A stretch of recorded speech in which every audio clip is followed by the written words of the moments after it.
Simula pa noong pumutok ang pandemya at hanggang ngayon, naglatag na ang inyong Senado ng iba't ibang sangguning batas sa paghahanda ng buhay sa panahon at sa pagtatapos ng buhay pandemya. First, the Senate supports all efforts to keep our population COVID-resistant. Sa abot na makakaya, patuloy na maglalaan ang Senado ng pondo sa lahat ng programa ng gobyerno sa paglaban sa COVID. Galing sa buwis ang mga pondong ito. Kung kaya alinsunod sa ating Oversight Authority, patuloy na sisiyasatin ng Senado ang layunin, proseso at pamamaraan ng paggamit ng mga pondong ito. Alam natin na sa kasalukuyan, may kakulangan sa supply ng mga bakuna, kung kaya mahalaga ang pag-iingat ng bawat isa sa atin. Second, the Senate aims to assist families, industries, or sectors that generate income. Kailangan nating bigyan ng patuloy na ayuda ang ating mga kababayan dahil sa kawalan ng trabaho ng marami sa atin. Kailangan nating tulungan ang mga pangunahing industriya o sektor na magsisilbing siklab sa pagdaloy ng pera sa ekonomiya. Mahalaga na buksan natin ang mga serbisyo na magdadala ng pangkabuhayang kita ng ating mga mamamayan. Higit sa lahat, kailangan nating tignan kung ano-ano ang mga bagong serbisyo na umuusbong dahil sa pagbabago ng panahon. Post-COVID scenarios will affect industries from health to education, from manufacturing to retail, entertainment, and lifestyle, to name a few. Your Senate needs to anticipate the evolving economic landscape in order to ready our countrymen to adapt to the needs of a new world. In these changing times, we need to shed our old skin to grow new ones in order to survive, not only individually, but more importantly, as a nation. Third, the Senate will not abandon the OFWs. Huwag nating kalilimutan ang ating mga bagong bayani. Sa kasalukuyan, pinag-uusapan sa Senado ang pagbalangkas ng mga sistema na mas mabuting pangangalaga para sa mga overseas Filipino workers. Pati na rin ang pagbibigay sa kanila ng karagdagang benepisyo. Alam natin na maraming taong binuhay ang kanilang pawis at dugo ang ekonomiya ng Pilipinas. At ngayong medyo lugmok ang kanilang kalagayan, hindi tama na sila ay pabayaan. Masusing gagawin at susuriin ng Senado ang batas na magbibigay lunas sa kanilang mga pangunahing hinaing sa sistema ng paghahanap ng trabaho sa ibang bansa. At naghahanap din tayo ng paraan upang magbukas ng mas maraming trabaho sa bayan para hindi na nila kailangang iwanan ang kanilang mga pamilya para maghanap buhay. Fourth, the Senate commits to disaster preparedness and the protection of the environment. Damanan natin ang patuloy na pag-aalboroto ng kalikasan. Walang taong hindi nabibisita ng bagyo o baha. Tayo. O nag-aalala sa pagsabog ng bulkan, o nababalisa sa biglang paglindol. Dahil hindi maiiwasan ang mga pangyayaring ito, kailangan nating paghandaan ang posibleng pagdating ng mga kalamidad. Muling tatalakayin ng Senado ang usapin ng kahandaan laban sa salot o sakuna. At dahil ang sakuna ang dulot ng pagmamalabis sa kalikasan, kailangan suriin din po natin ang mga pamantayan ng pangangalaga sa ating mga dagat, bundok, papawirin at parang. This august body will not only focus on the foregoing legislative measures.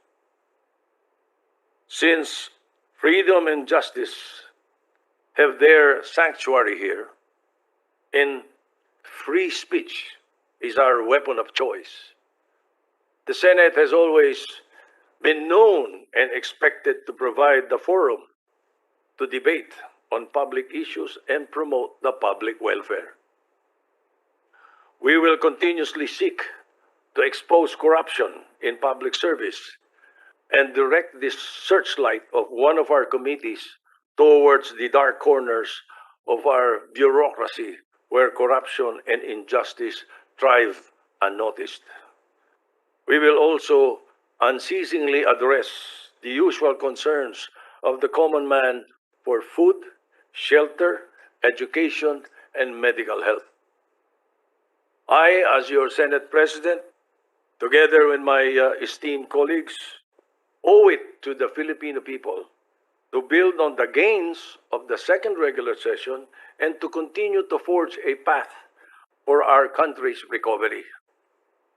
Our nation has been through many challenges for centuries. Through most of these years of trials and disruptions, the Senate has always been there for the country and the people. Sa pagbubukas po ng third regular session ng 18th Congress, inaanyayahan ko po ang sambayan ng Pilipino na makipagtulungan sa inyong mga senador at sa ating bayan sa aming hangarin na makaambag sa ikabubuti nating lahat. I ask for everyone's help, even as I will be the first to say that the task is overwhelming. In my readings in public policy, I learned that the pandemic is a kind of situation that results in a wicked problem. My dear countrymen, if there is anything that this pandemic has taught us, it is the fact that we share one world, that our interconnection runs deeper than our economics or politics. The pandemic's scope has revealed that regardless of geography or race, economic status, or government regime, we are all the same down to our atomic and genetic level. Sabi nga ng isang makata, namumuhay tayo sa panahon ng bugtong. The pandemic is like living inside a riddle of the ancient Sphinx, where we are both the conundrum and the solution. In our quest for the answer, we might even discover that there might not even be just one solution, but a number of them that we need to uncover over time. In any case, it is a solution that will largely depend on our commitment in preserving the world for our children and our sincere effort to work together. The times have become a test of our mettle, and not only as individual people, but also as a nation. And more importantly, as a nation among others in the world. For we cannot fight this fight individually, nor think of ourselves at the expense of others. This is the time to find strength in numbers and to be kind and generous despite our own wants. Whatever the outcome of tomorrow is our shared destiny. In conclusion, let me reiterate my welcome to the senators for the third regular session of the 18th Congress. Let us continue to serve our people through legislations and guide the course of our public discourse towards national, rational, and effective solutions to the country's problems and the promotion of the general welfare. The values of life, liberty, justice, and equality will never go out of style. The Senate is ready and willing to be a partner of the other branches of government in correcting any wrong or discontinue a measure that is counterproductive. Let us seek a path for recovery and redemption, needful, of course, of divine guidance. For it is only through divine guidance, through Him, that we may be saved. And in closing, allow me to, well, I am reminded of the song that goes, God is too wise to be mistaken. God is too kind. God is too good to be unkind. So when you don't understand, when you don't see His plan, when you can't trace His hand, trust His heart. With the Filipino people, the Senate is united. Mabuhay ang Pilipinas.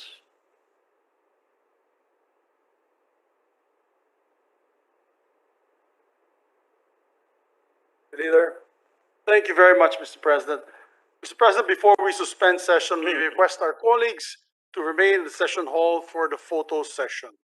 Mr. President, there being no further business, I move that we suspend session until 4 o'clock this afternoon, at which time we shall reconvene at the session hall of the House of Representatives to hear the State of the Nation address of President Rodrigo Roa Duterte in a joint session of both houses of Congress. And when we adjourn the joint session, the session of the Senate shall be considered adjourned until tomorrow, the 27th of July, 2021 at 3 o'clock in the afternoon. Thank you, Mr. President. May we request our colleagues to remain at the session hall for the photo session. Is there any objection to the motion of the Majority Leader?